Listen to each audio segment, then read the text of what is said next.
Selamat datang di pembahasan mendalam kita kali ini. Kita akan langsung aja ya menyelami sumber-sumber yang udah Anda kasih buat gali intinya. Oke. Misi kita kali ini memahami persimpangan antara Bitcoin dan dunia pasar kredit. Cukup krusial nih kayaknya. Tepat sekali. Sumber utama kita ini diskusi panel dari YouTube ya. Cukup padat isinya.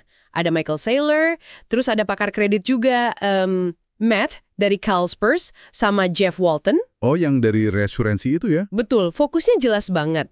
Gimana sih Bitcoin ini punya potensi buat, ya bisa dibilang mengganggu lah ya, cara kerja pasar kredit yang sekarang. Dan kayaknya kita bakal banyak dengar soal instrumen spesifik ya, namanya Perpetual Preferred Equity, saham preferen perpetual gitu ya. Iya, itu salah satu kunci diskusinya. Oke, jadi tujuan kita nih, ngebongkar gimana aset digital kayak Bitcoin, ini bisa ngerombak lanskap kredit, terus instrumen apa yang paling cocok, dan ya pasti ada hambatannya dong. Pasti ada. Nah, kita udah rangkum nih temuan utamanya khusus buat Anda.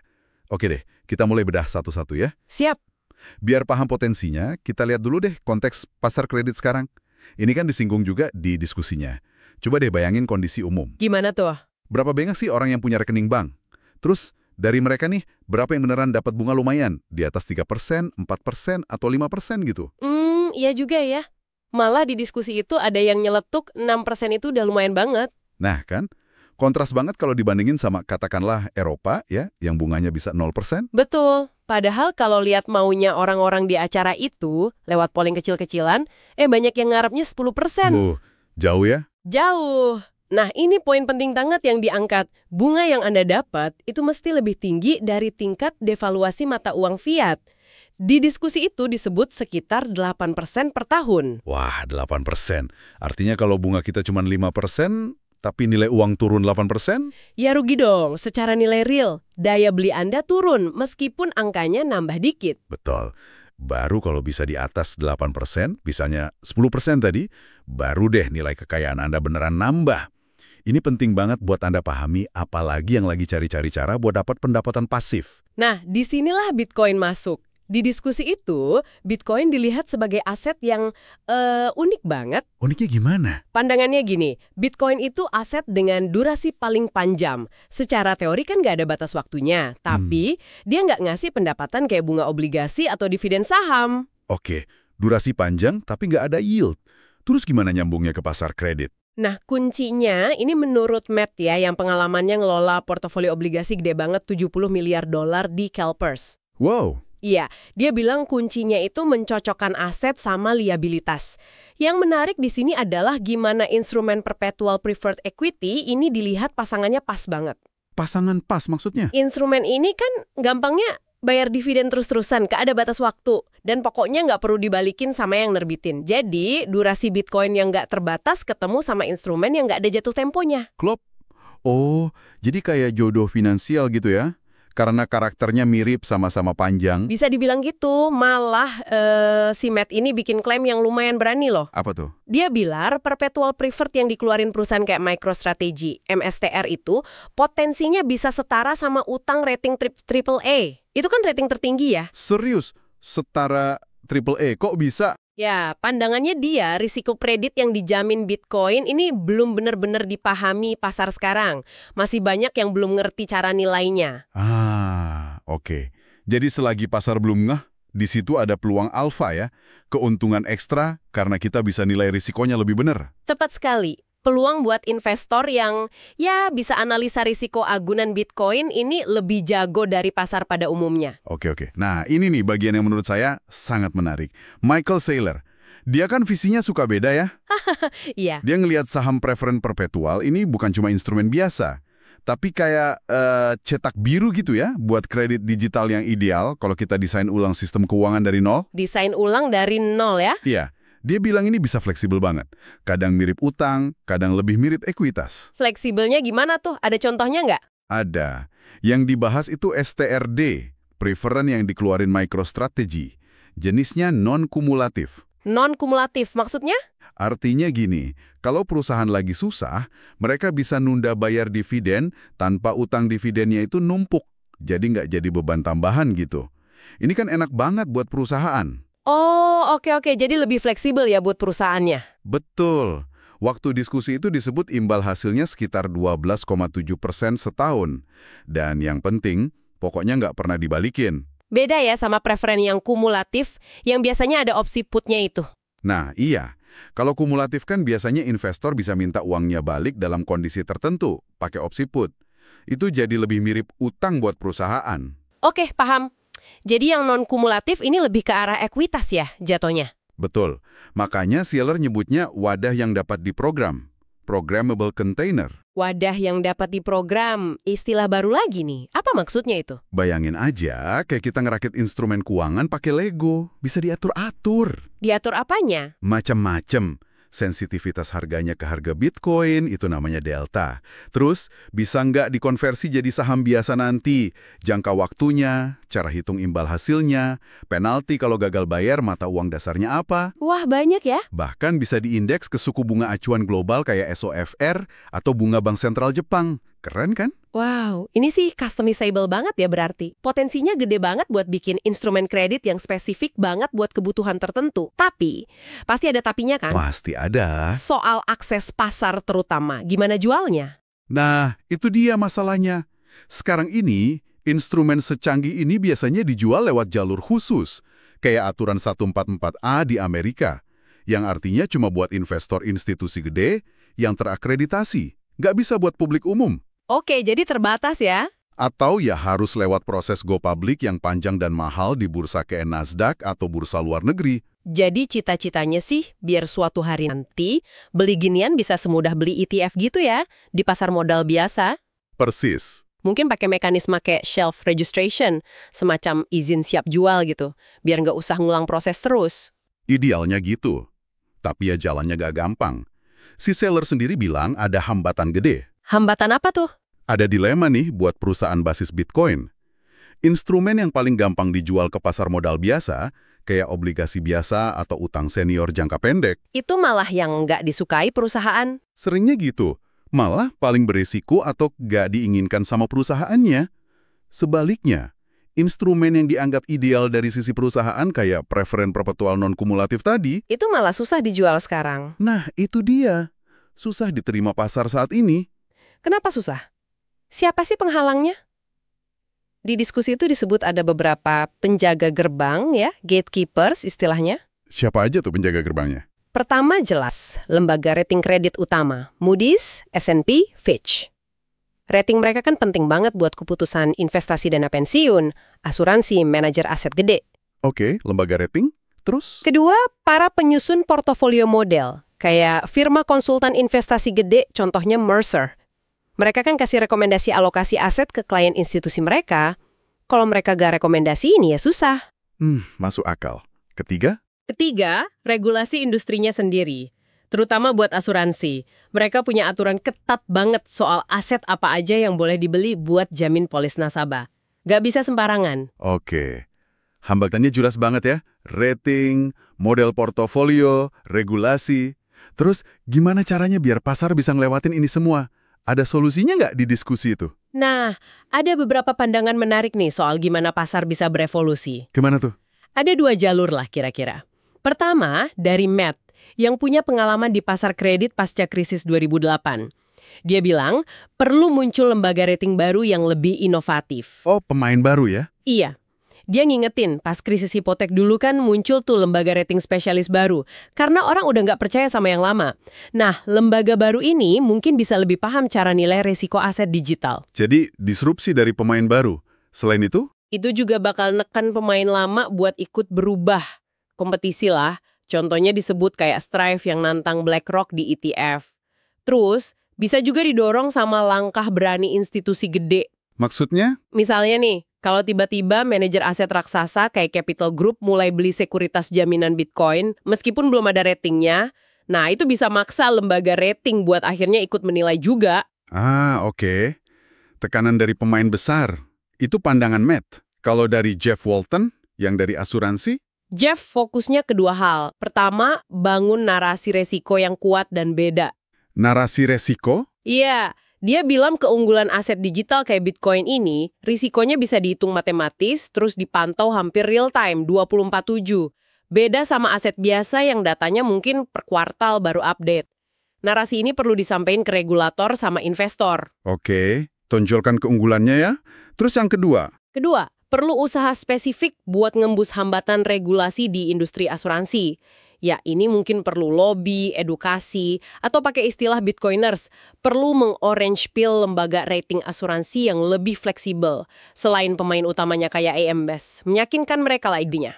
wah ini bener-bener bikin mikir ya buat Anda yang dengerin, seberapa cepat sih sistem keuangan yang udah mapan ini bakal adaptasi, atau mungkin dipaksa adaptasi sama inovasi kayak kredit jaminan Bitcoin ini? Pertanyaan bagus, dan potensi skala pasarnya ini yang bikin makin seru. Si Saylor ngasih gambaran pasar kredit digital ini, meskipun baru lahir, potensinya bisa gede banget. Dia pakai analogi apa buat gambarannya? Dia bandingin sama pasar sekuritisasi aset lain yang udah gede banget, kayak sekuritisasi KPR, MBS itu, atau sekuritisasi arus kas perusahaan. Itu kan nilainya udah triliunan dolar. Oke, terus bedanya apa? Bedanya, sekarang kita ngomongin kredit yang dijamin pakai agunan digital yang sifatnya unik. Nilainya cenderung naik dalam jangka panjang. Di diskusi itu disebut asumsinya bisa naik 50%, 30%, atau bahkan cuma 20% per tahun. Wah, agunan yang nilainya naik, bukan turun kayak mobil atau mesin. Ini beneran ngubah cara pandang soal kredit ya? Banget.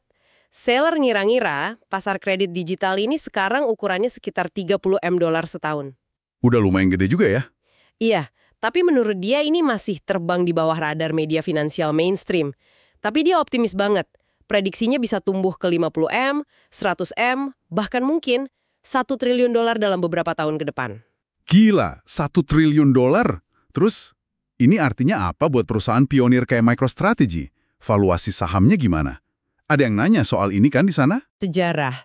Dia ngingetin betapa susahnya dulu nilai perusahaan teknologi kayak Amazon, Google, Facebook pas awal-awal mereka IPO. Iya sih, dulu pada bilang kemahalan ya. Nah, kan valuasinya kelihatan nggak masuk akal buat banyak orang waktu itu. Dia juga ngasih contoh Metaplanet, perusahaan hotel kecil di Jepan yang baru aja adopsi strategi Bitcoin Treasury. Kata dia, itu potensinya bisa tumbuh dari valuasi 5 juta dolar jadi 5 miliar dolar. Wow, kelompatannya jauh banget. Jadi dia ngelihat peluang bikin nilai yang gede banget di sini. Gede banget. Visinya itu ikut ngebangun ulang pasar kredit global yang nilainya 300 triliun dolar.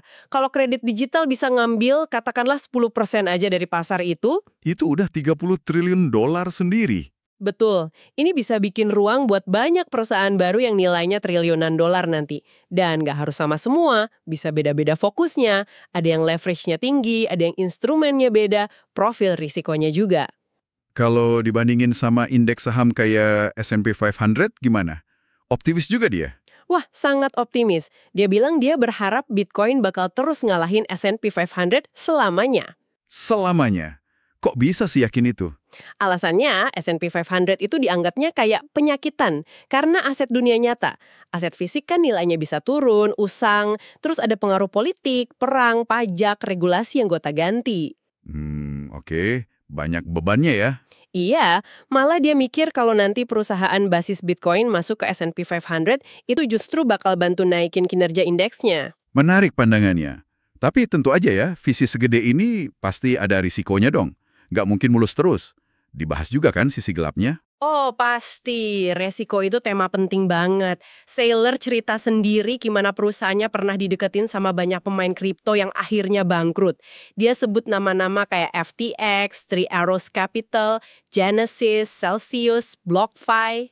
Wah, nama-nama besar yang tumbang semua itu. Iya, itu jadi pengingat keras soal resiko counterparty.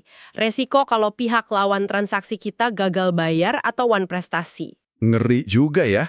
Terus, gimana cara perusahaan ngelola resiko pendanaan ini? Ada pilihan yang lebih bagus dari yang lain nggak? Menurut Saylor, ada spektrum pilihan pendanaan. Dari yang paling jelek sampai yang paling bagus. Yang paling jelek apa? Seringnya itu PIP deal, Private Investment in Public Equity. Itu pas ada satu investor gede masuk, tapi syaratnya ketat banget. Seringnya malah ngerugiin pemegang saham publik lain. Oke, itu dihindari ya. Yang paling bagus? Idealnya yang ngerbitin instrumen kayak saham atau obligasi yang bisa diperdagangin bebas di bursa publik. Kenapa? Lebih liquid, harganya juga hasil negosiasi pasar terbuka.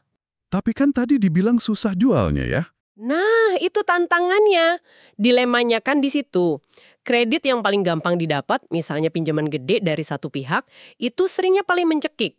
Syaratnya berat. Oke. Sementara kredit yang paling enak buat perusahaan, kayak preference perpetual yang liquid tadi, itu malah paling susah dijual sekarang, karena belum banyak yang paham atau mau nerima. Jadi kalau ada perusahaan mau pakai strategi Bitcoin Treasury ini buat jangka panjang, katakanlah 100 tahun, resepnya apa dari Saylor?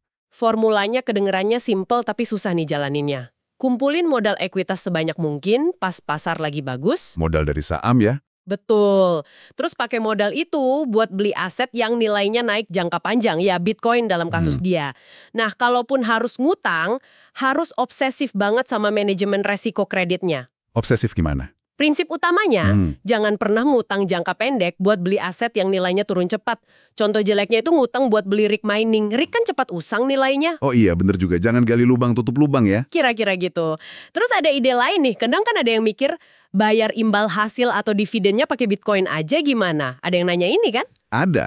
Dan seller nolak keras ide ini. Kenapa? Kan sama-sama Bitcoin. Dia bilang itu resep pasti menuju kebangkrutan. Logikanya gini, kalau Anda percaya Bitcoin bakal naik terus, anggaplah rata-rata 30% setahun, Oke. ya bayar bunga atau dividen pakai Bitcoin itu sama aja kayak Anda minjem duit dengan bunga efektif 30% plus biaya lain. Bisa 40% lebih. Gila kan bunganya? Wah, iya ya. Tinggi banget jadinya. Makanya, jauh lebih masuk akal, kata dia. Ya pinjem aja pakai mata uang fiat yang inflasinya tinggi atau bunganya rendah. Dia contohin yen, euro, dolar AS. Bayar bunga rendah pakai mata uang itu, terus biar kenaikan nilai Bitcoin jadi untungnya pemegang saham. Bayar pakai BTC itu kayak nanem bom waktu di neraca. Cukup jelas sih argumennya. Terus, soal persaingan gimana? Apa kredit jaminan Bitcoin ini bakal nyaingin utang negara? Sovereign debt gitu? Nah, Saylor ngelihat ini nggak realistis. Paling nggak buat 10 tahun ke depan lah. Kenapa nggak realistis?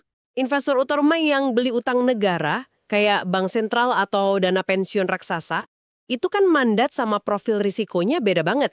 Nggak mungkin mereka tiba-tiba pindah beli obligasi perusahaan yang dijaminin Bitcoin. Jadi saingannya siapa dong? Kompetisi nyatanya itu sekarang ada di segmen junk bonds, obligasi rating rendah, itu, terus pasar private credit, pinjaman non-bank, mungkin nanti di masa depan baru nyaingin utang korporasi yang bagus, investment grade kayak punya Apple atau Microsoft. Bukan US Treasury atau obligasi Jepang ya? Bukan. Jadi narasi kalau ini bakal ngegulingin dolar, itu dianggapnya cuma distraction aja. Oke. Ada juga pertanyaan soal strategi lain. Misalnya, minjemin Bitcoin yang dipunya buat dapat hasil.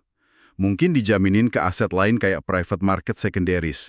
Gimana tuh? Saylor ngelihatnya itu sebagai salah satu dari banyak cara aja buat manfaatin modal atau mainin neraca. Oh, jadi cuma salah satu opsi ya? Iya, opsi lain kan bisa jual saham preferen tadi, nerbitin obligasi konversi, junk bonds, malah nulis kontrak reinsuransi juga bisa, atau ya minjemin Bitcoin-nya lewat bursa, DeFi, atau bank kustodian. Banyak juga ya caranya? Banyak, tapi dia nekenin, semua opsi ini punya resiko counterparty sama tingkat kerumitan yang beda-beda. Nggak ada satu jawaban benar buat semua. Tergantung banget sama selera resiko perusahaan sama kemampuan eksekusinya. Terakhir nih, ada poin penting soal strategi komunikasi sama struktur perusahaan publik yang pakai model ini. Apa kata Saylor? Jelas banget, kesederhanaan dan transparansi total. Itu kuncinya. Kenapa harus simpel dan transparan? Dia bilang, mendingan perusahaan untung 1 miliar dolar, tapi model bisnisnya simple, gampang dimengerti investor saham, daripada untung 5 miliar dolar, tapi strateginya ruwet, gak jelas, banyak resiko ngumpet.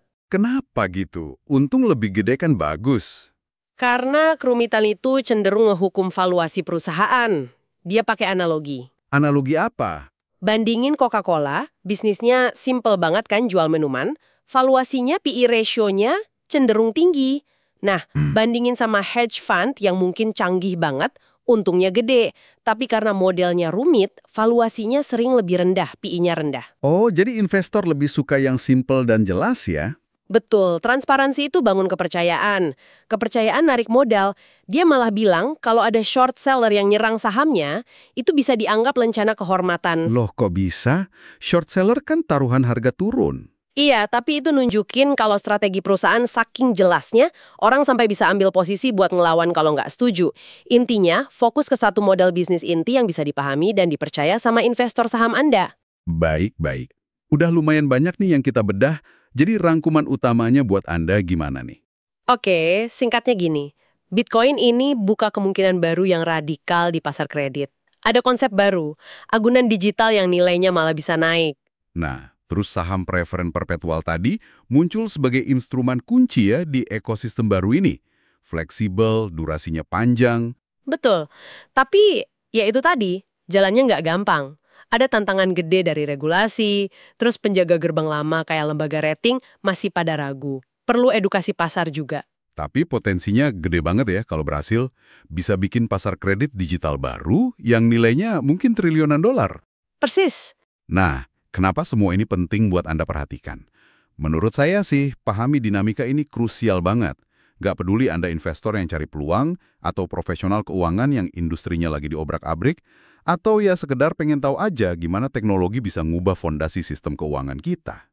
Iya, ini udah bukan soal harga Bitcoin naik turun harian aja, tapi soal potensi infrastruktur finansial baru yang lagi dibangun. Dampaknya bisa kemana-mana nanti. Jauh ya dampaknya. Nah, sebagai pemikiran penutup nih buat Anda bawa pulang. Coba deh renungin. Tadi kan kita bahas sifat dapat diprogram dari kredit digital ini. Terus kemampuannya buat hitung resiko real time 24/7. Iya. Kira-kira nih produk atau layanan keuangan baru apa lagi ya yang bisa lahir dari sini? Yang mungkin sekarang aja belum kepikiran sama kita. Terus, apa implikasi jangka panjangnya kalau pasar kredit nanti jadi benar-benar transparan, otomatis, dan bisa di-custom instan buat tiap kebutuhan? Wah, itu pertanyaan menarik buat dipikirin. Oke deh, terima kasih banyak ya sudah menyimak pembahasan mendalam kita kali ini. Semoga ini ngasih Anda sudut pandang baru yang berharga.